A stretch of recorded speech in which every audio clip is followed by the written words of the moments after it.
Welcome to the Cashflow Project podcast. Are you looking to better your financial situation by increasing your cash flow? Too busy to hunt for real estate deals or don't know where to start? Then you're in the right spot. Join us as we dive in and talk about investing for cash flow using multifamily real estate. Welcome to the Cashflow Project podcast. I'm your host, Steve Fierros with Tri-City Equity Group. Today, I'm excited. We've got Leslie Awasom on the show. Leslie's the Director of Operations and co-founder of Excite Capital Investment LLC. He's a professional anesthesia nurse. He's a dynamic entrepreneur and seasoned real estate investor with an impressive track record in multifamily investing. He began his real estate journey back in single family, like a lot of us, and then transitioned, of course, to multifamily a couple of years later. Today, him and his partners, they manage a multifamily real estate portfolio worth north of 170 million. His expertise spans company operations, market data analysis, cash flow and budget analysis. And then he's also founded an e-commerce company, a wellness clinic there in Baltimore, Maryland, where he's based. And he's also, of course, a nurse anesthetist. So hopefully you never meet him on the medical side, but definitely excited to have Leslie on the show. Leslie, welcome to the show. Steve, man, thank you so much for having me. That was such a wonderful introduction. And I actually transitioned out of the hospital. So no longer work in the hospital as a nurse anesthetist, now full-time in my entrepreneurial ventures, spending most of my time working as a director of operations at Excite Capital. Yeah, awesome. Then perfect. And you never have to worry about listeners, never have to worry about meeting him. If you do, maybe it's randomly, but he's not going to be giving you drugs or you're not prepping you for surgery or anything. So right on. Yeah, that's awesome. Well, so for those of our listeners that may not be familiar with you and haven't run across you before, give us a little bit of your backstory. How did you get involved? Obviously, that's a big jump going from the medical field into real estate full time. How did you get there? How did you start, for one, in medical, and then, of course, later on made the transition? Yeah, Steve, if I could put it all in one word, I would just say burnout. I had a great job. I had a great job as a nurse anesthetist. I'm an immigrant. I moved to the U.S. about 24 years ago. And like most immigrants or most families, we had thought the path to creating wealth or building a stable future is going to school, getting a great job, and then you earn an income that way. So that's exactly what I did. I went to school, got a job as a nurse starting off, then went back to school, got a graduate degree and became a nurse anesthetist. And back in 2015, when I started my career, I felt I was on top of the world. I had this great job that paid me a lot. And I was very happy. And the great thing about these healthcare jobs is like you can never run out of the number of hours to work. The only way you run out of the hours is because there's 24 hours in a day, and that's as much as you can go. But there was a lot of work for us to do, and I was very hungry. So I spent a lot of time. I worked really hard. I was pulling 60, 70-hour shifts. And around that same time, my second daughter was born in 2015. So I came back home one day and realized she was doing all these things, like walking around, attempting to talk. And I realized that chasing like all these hours in the hospital has made me miss out on a significant portion in our life. And I sat there, kept asking myself, like, is this how my life is going to be for the rest of my career? I saw the nurse anesthetists that had been in the career for 30, 40 years. They had like really nice houses, drove nice cars, but there was this look on their faces. I could see that burnout, that fatigue that had kicked in at some point. And the time that they had to miss out on sacrifice in order to get that. And I made a commitment to myself to figure out if there's a better way other than just exchanging my hours for dollars. So that's when I started investing in financial education. I started investing in myself. Then I came across real estate investing as a path to wealth. Read one of the books that recommended real estate investing. Signed up for like a mastermind, got mentors, then bought my first property, which was a single family real estate property in 2017. I did the BRR model that worked really well. So the light bulb really went out in my head. And I was like, hey, this real estate stuff is serious stuff. Let me take it seriously. So around that time, I met my partners, Dr. Julius Oni and Tenny Tolofari. We decided to come together, bring our forces and resources together to focus on multifamily investing because we saw that in our community, in our immigrant community, in our healthcare community, there were not a lot of people that knew that you even have access to this asset class. And we know that a lot of our healthcare colleagues too are going through some of the same pains that we're going through, which is the burnout, putting in all these hours and exchanging hours for money, which is really not the most efficient way of creating wealth. So we decided to create Excite Capital as a platform where we could provide opportunities for other healthcare professionals or professionals in and out of healthcare to grow their wealth, to put their hard-earned resources to work so that it continues to grow for them and be able to create wealth that way. So Excite Capital was founded in 2019. Since then, we've acquired $168 million of assets, distributed back to our investors, close to $8 million. And we're in the process of acquiring another $49 million deal as we recording. Amazing. Yeah, that's awesome. That's awesome. And I like that part of your story for one. And I think this is similar to a lot of people, but the beginning of your story, obviously you're an immigrant and come see the opportunity of the country, take full advantage. You're working as a nurse anesthetist and obviously very well paid, just like you said, okay, hey, I'm surrounded by people who are doing well for themselves. Like, okay, you're achieving kind of the high levels of success in the hospital, in the medical field, obviously a great career, but at the same time, very stressful. I mentioned off camera, of course, my wife was in the medical field and know so many people in the medical field. It worked tirelessly. It worked very difficult, very long hours, just like you mentioned, underappreciated, of course. It's like, you feel like the surgeons are the ones that get all of the glory now. But it's a stressful job. It really is. And for those of you guys that are not involved at all with the medical field, think about that. If you've ever been to a hospital for a loved one or for yourself, those people work long hours and it's a difficult job, especially as you're giving care to people. So being able to make that transition, for one, even to see that there is opportunity beyond that, like that's the first step. And so kudos to you for even being able to do that. There's so many times you're just, hey, I'm going to keep my head down. I'm just going to work my hours. This is the dream, right? Is to work these long hours and take full advantage of it. And it's like, well, yes, but then the other part of it you found obviously was stepping outside, becoming an entrepreneur effectively and stepping into using the power of leverage, getting into real estate. And that's a pretty big jump. So you started off doing residential. So that was a big jump up to, did you find it difficult? I've found networking over the years for a lot of people, they have a hard time bridging that gap between residential and commercial. Like it's just, well, I've seen other people own a house. And so I can wrap my head around that. I can buy another house or two or three or whatever. But then the step up to commercial is usually something different. And so did you find that personally difficult, or was it like, no, I just surrounded myself with other people who were doing it and we're off to the races? That's a really good question, Steve. The interesting thing is it wasn't as difficult for me as I'm seeing a lot of other people that are focused in residential go through, like, because we mentor some some guys that are looking to transition into multifamily. It wasn't as difficult for me. Why? Because I wasn't in the residential space long enough. I just had that one deal in the rest, like buying that single family home that worked out really well, right? I did the BRR model, went to refinance. Values had gone up like $77,000. And right at that moment of like, oh my God, this is powerful stuff. That's when I discovered that multifamily even exists, right? So it's like you are this high where you're feeling like you're on top of the world. You could do anything. Then that concept get introduced to you. So it's like, oh yeah, we can do this. And I was also very blessed that I think there's absolutely no way I would have been able to do this if I didn't have my partners with me starting off, because I have partners that are very bold, and together being able to focus on the reason why, like the why behind Excite Capital starting was like the whole exciting part, because I remember that day very well. We were sitting at a Workman's here in Maryland, and we were just asking ourselves, like, can you imagine the number of like immigrant doctors that make all this money and they don't even know that you could invest outside of the stock market? They don't even know that you could create these double-digit returns with tax advantages by investing out of the stock market. Like, what if we create this platform to go educate them about this and be able to buy these buildings?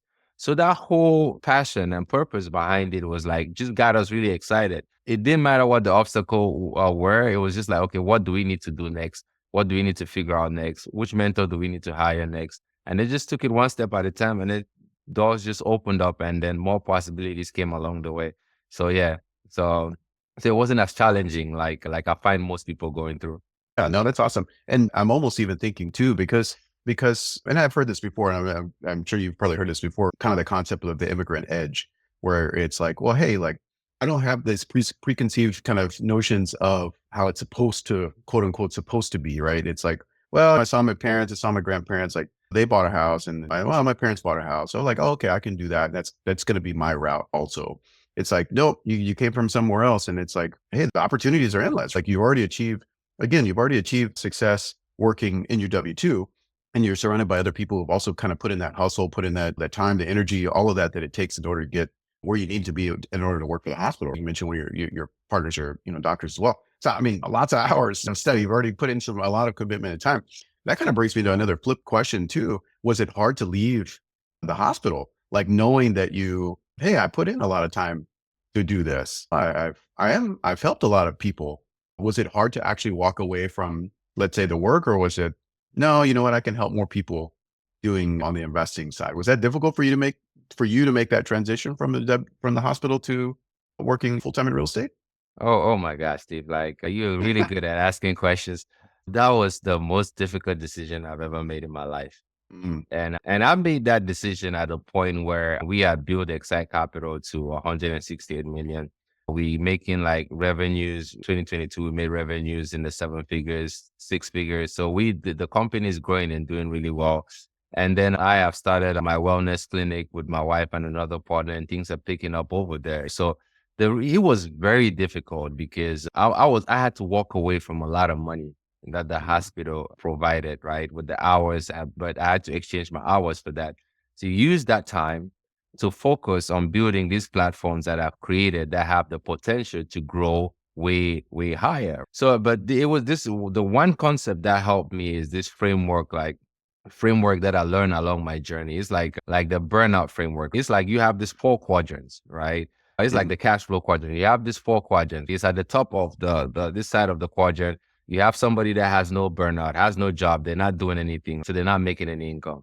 Below that, you have somebody that works really hard, extra hard, but they're not making as much money and they're significantly burned out. Then on the other side of that quadrant at the bottom, you have where I was sitting. I was making a lot of money, like where a lot of us professionals are sitting. I'm making a lot of money, but I have to exchange my hours to make that money. mm, So it's like you're making a high income, but you're completely burned out.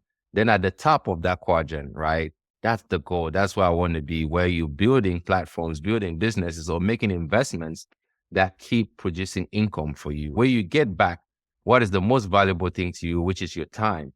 But because I wasn't taught, I had to reteach myself how to like kind of reprogram my mind to think along those lines. It was really tough walking away from that salary, exchanging my hours for dollars to focus more on building these platforms. But it's the best decision I've ever made. And one of my dreams in life was to have that ability to be able to drive my kids to school every morning and bring them back.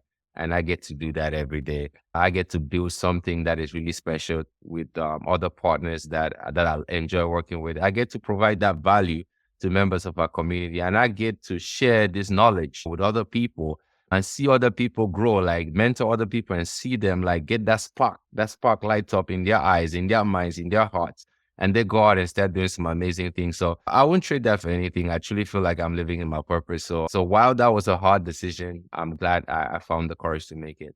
yeah, no, that's awesome. That's awesome because I could imagine like somebody kind of weighing that out where it's like, well, hey, my whole purpose in my job, let's say working for the hospital, is to increase, let's say, the quality of life, right, for the patients. Like, hey, where you're providing anesthesia for them to have a procedure because they need it, right, or for surgery or whatever, because it's going to improve ideally the quality of their life. Whereas now it's like, well, hey, not only can I improve the quality of the life of, let's say, your investors and the people that you allow kind of an on-ramp into the different assets, which they wouldn't have access necessarily to otherwise. They wouldn't even be educated towards it. But then you also get the increase in the quality of life, both for you and for your kids. So Correct. like not only is this just, okay, yep, hey kids, I can put food on the table, we can live a good life, but you're not going to see me that often. I can't take you to school. I'm sorry. It's like, well, you don't get that time back. You mentioned that. That's the most Exactly. valuable, it's the most valuable thing that we have. And this Yeah. that's a gift that we can give, let's say, to your family members, also your spouse, your kids, your family, your parents, or whatever. It's just that gift of time. So incredible that you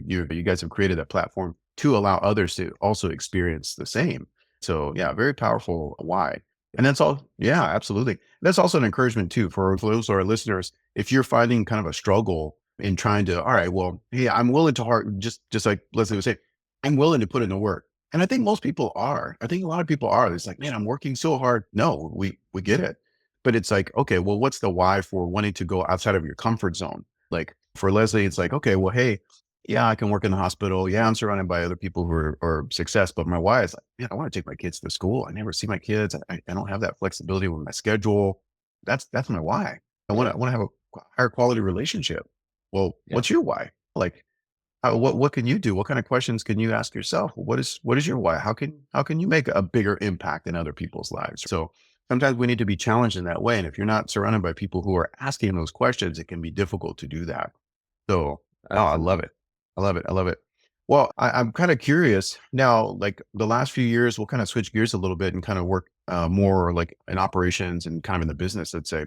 Last couple of years, interest rates, we had a huge run up. The market really shifted. But now we've got rising insurance costs. And so operational expenses are much higher, labor, materials, if you're trying to get projects and whatnot done. How are you guys, for one, like, how are you guys navigating, let's say, current deal flow in terms of, all right, yeah, we've had to make shifts here, or changing underwriting or whatever, or maybe coming up with creative ways to finance deals? Or I'm curious how you guys and your team are navigating, let's say, the current market environment. And then I'll ask a two-part question on that on the back end of it. It's like, well, where do you see this going now too? So Yeah, absolutely.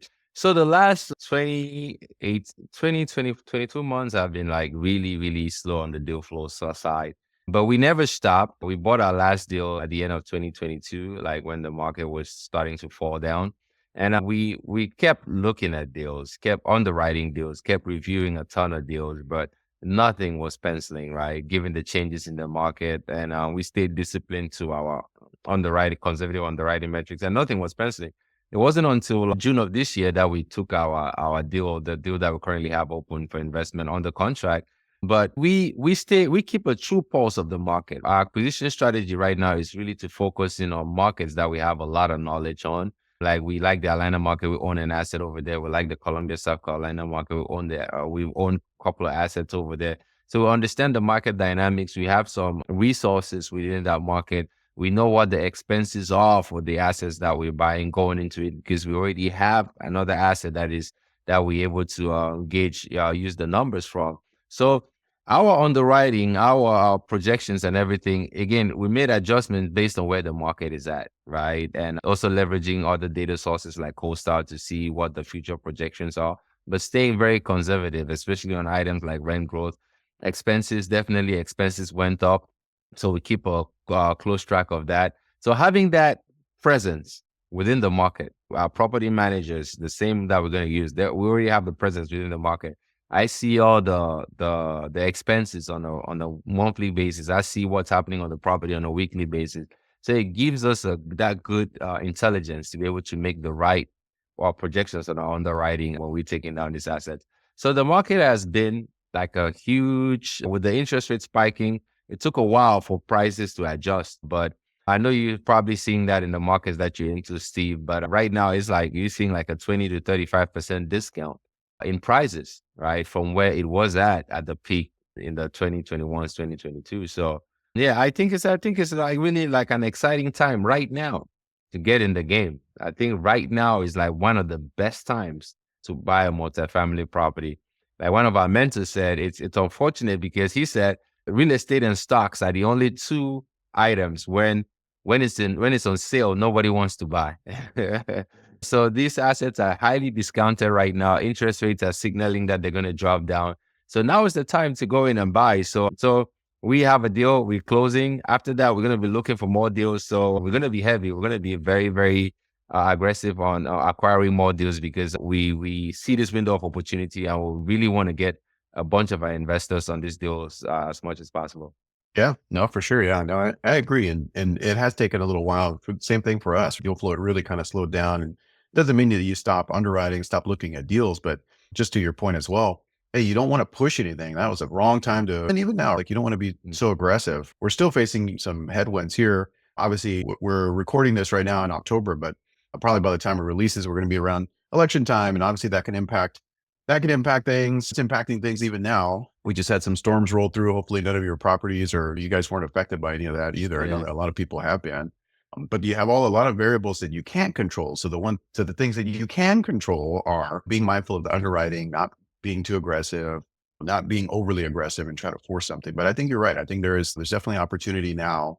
You had a lot of people that got kind of squeezed out, and that kind of shook out some deals, and bridge loans coming mature, and okay, hey, that's going to create opportunity in the market. This is the one thing that people, I feel, fail to realize a lot of times. Like the market does this. The market is cyclical.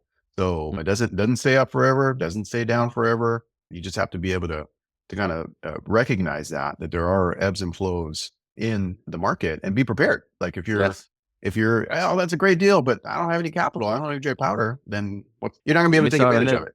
That's true. Yeah, exactly. Yeah, no, so that's great. So now you guys are continuing to work, and you mentioned Atlanta, you mentioned South Carolina. Is that where your focus is for your team? Is primarily kind of Sun Belt, kind of Southeast, or where are you seeing opportunity? Where are you guys buying deals? Southeast, we're focusing in the Atlanta market, South Carolina, Columbia, Spartanburg, and Greenville. And we're also looking in North Carolina as well, Charlotte, Greensboro, the Triad area, Raleigh, Durham. So we're heavily looking in those markets, and we have presence there. My partner, Tenny Tolofari, lives in North Carolina. So he leads our acquisitions team. So he's always out there touring properties and looking for more deals. So once we wrap up our deal in Atlanta, I'm going to be looking for more deals to take down. Oh, that's perfect though, because I mean that's heavy medical field, tech and whatnot. So yeah, you guys got boots on the ground in an awesome market. And yeah, you Yeah. would have seen pricing pullback pretty big because I mean they had a big run up.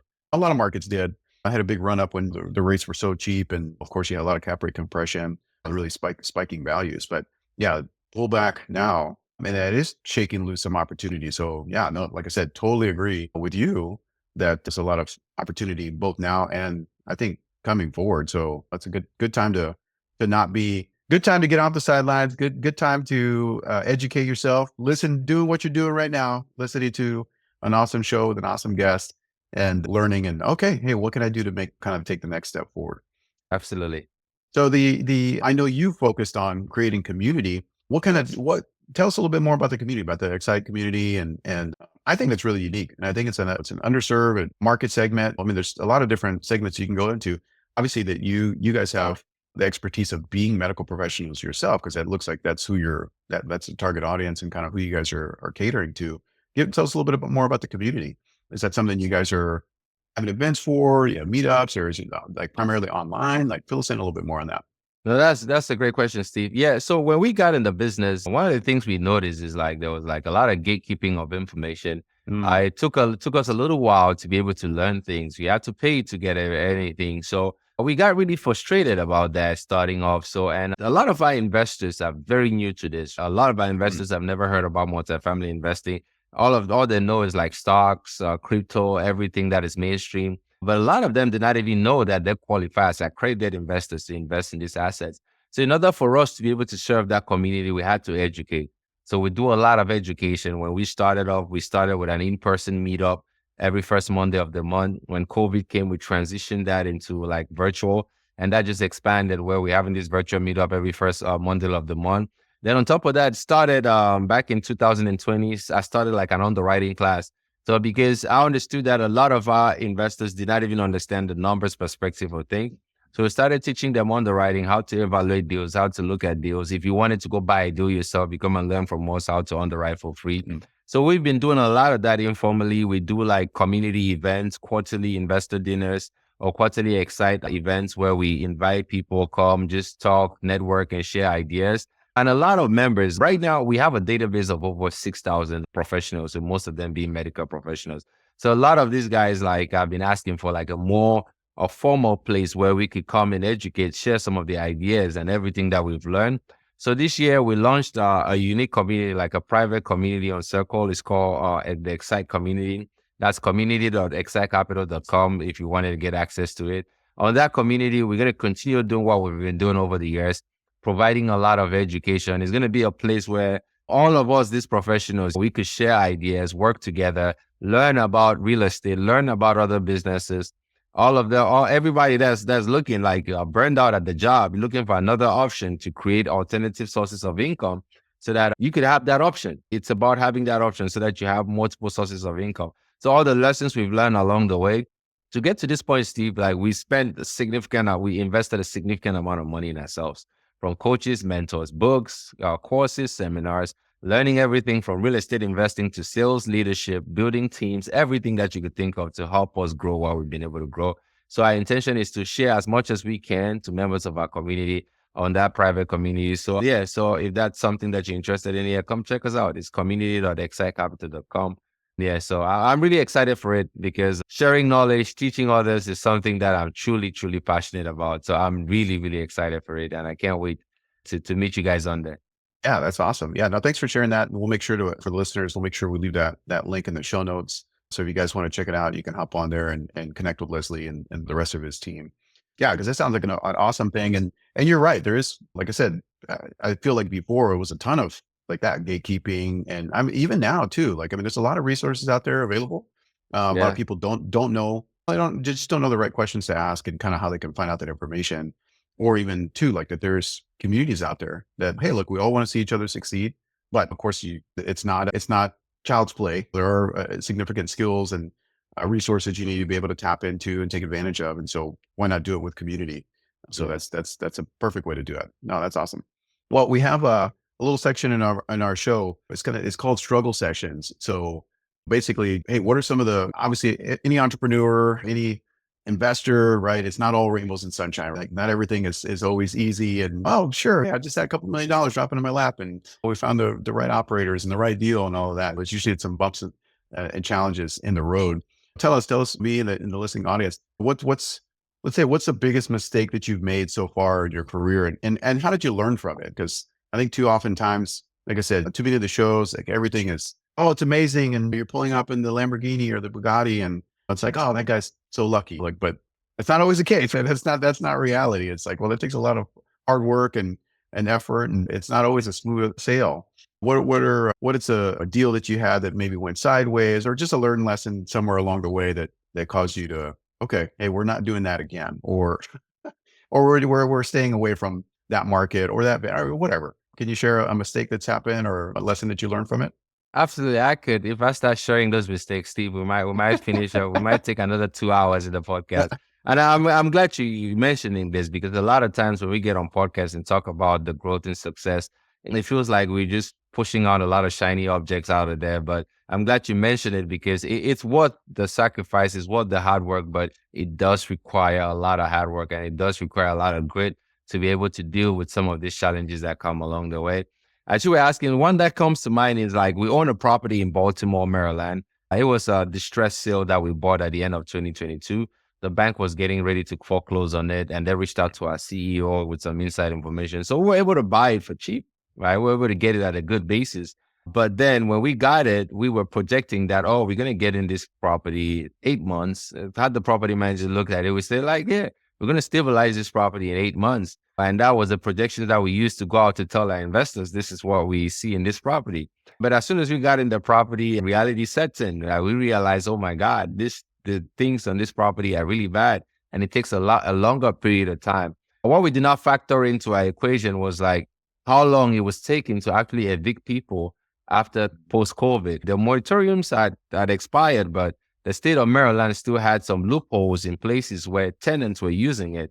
So we had to evict about 40 people out of that property in a time when the market was not as strong. So it took us a long period of time to finally get it stabilized. So instead of the 8 months we thought we were going to get it stabilized, it took us 18 months to get it stabilized. So, and that was like a big learning experience. And the thing is, like, even if we're being conservative on it, conservative underwriting or conservative projections on a value add deal is different from conservative projections or conservative underwriting on a distressed deal. So that was a huge lesson that we learned, to be a lot more conservative, especially when we're looking at distressed assets. We got to approach it looking at it from a different perspective. But we also love the property a lot, because it's like a property is located between two Johns Hopkins hospitals. So the location is really, really nice. A really, really nice property, but it's kind of hidden, so nobody knows about it. So, but we've done a great job at improving the visibility, the marketing and all of that. But it just takes time. Like fixing a problem that you're inheriting from somebody else is going to take longer than what you think is going to take. So that's the biggest lesson that I learned from that experience. That's awesome. And yeah, incredibly valuable. Because yeah, you're right. Like that's doing a value add versus distressed. It's like the lift is much heavier to go after a distressed Absolutely. asset. Yeah. It's like you mentioned doing a burr earlier. It's like, okay, well, for those of our listening audience that may not be familiar kind of with what distressed and what value add and all that kind of stuff means, just think in your mind, okay, well, hey, I want a property for a long-term rental. We're just talking about a residential property. Okay, well, you're going to come across some that are like, this house is totally fine. It's a little dated. Maybe it's built in the 90s. And so the finishes look a little old. And okay, great. I can put in some paint and some carpet and put in some new countertops and some new hardware. Okay, cool. Like that's value add. We can add some amenities, that kind of stuff. It's a light value add. Versus if it's distress, it's like, no, you got it off market. And like how you said, like It was a drug house, and now so now I got to get the people out who are in there selling drugs, and then when they leave, it's like no, they trash the property, and so now it's tore up, and so we're talking about a process now that's much longer drawn out. It's just like what Lindsay's sharing there, Yeah. versus one that's like, okay, cool, we can be in and out. I'm going to rehab this thing in 6 weeks or whatever, and we're going to refinance and cool, nice and clean.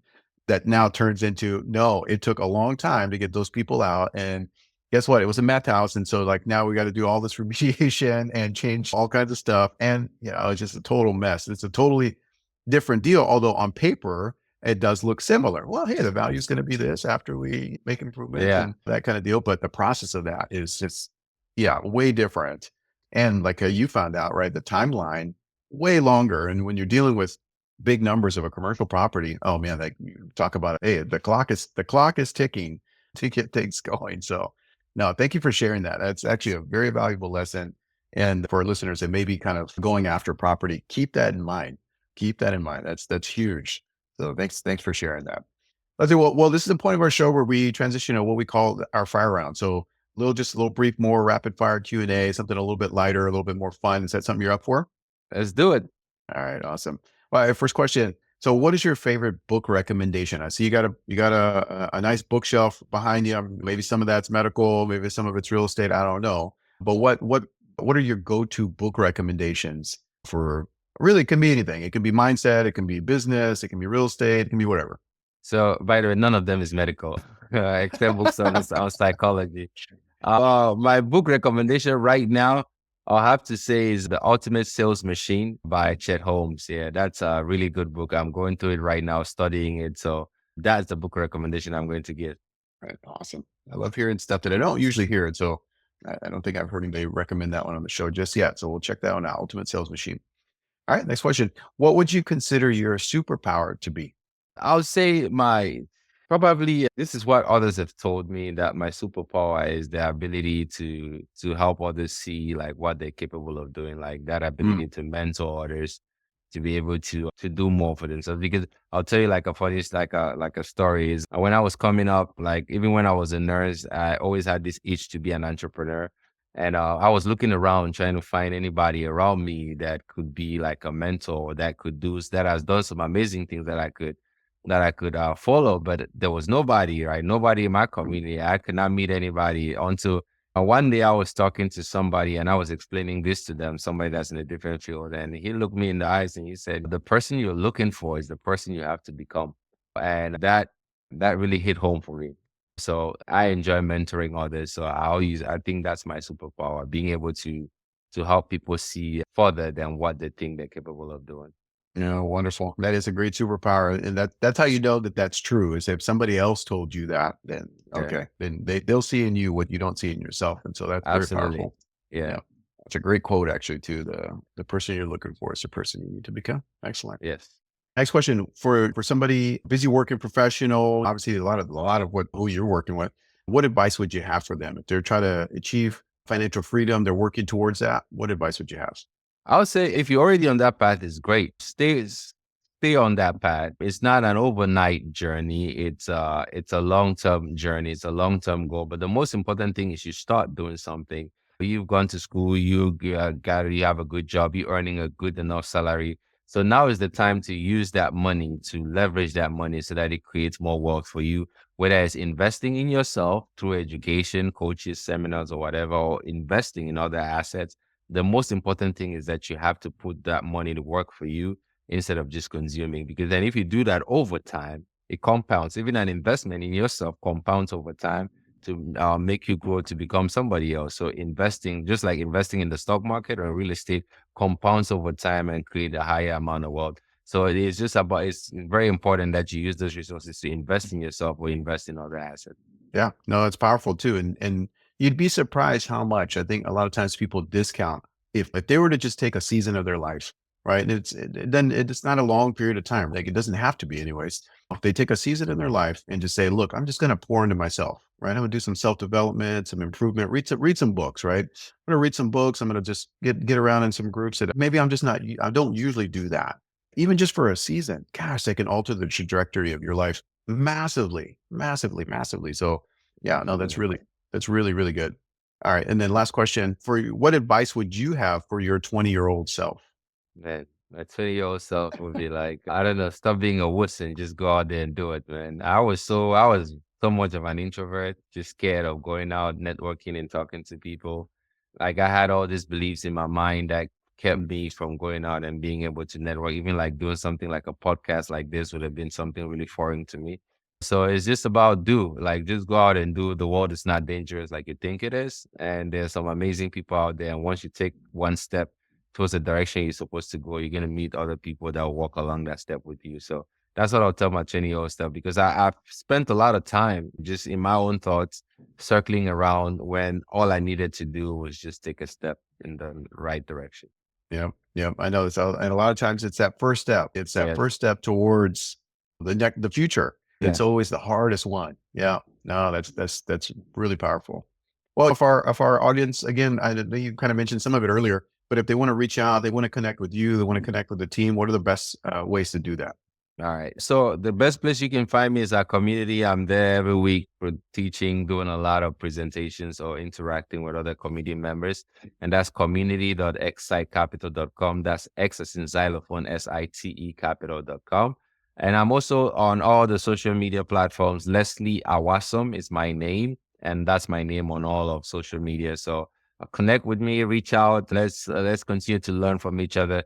I love hearing from other people. I love learning from other people as well. Let's reach out. We'll be in touch. Well, hey, it's been a pleasure having you on the show. I've enjoyed our conversation. I know our listeners have as well. So I really appreciate you taking time out of your day to share your knowledge, share your experience with us. And we look forward to circling back with you in the future, maybe, and see where you guys are at, how many people you've helped at that point. So yeah, thanks so much for hopping on with me, Leslie. Yeah, thank you so much, Steve. Thank you so much for having me on your platform. Truly appreciate it. Yeah, absolutely. Well, have a great one. Go out, take some action for everybody. Then aloha.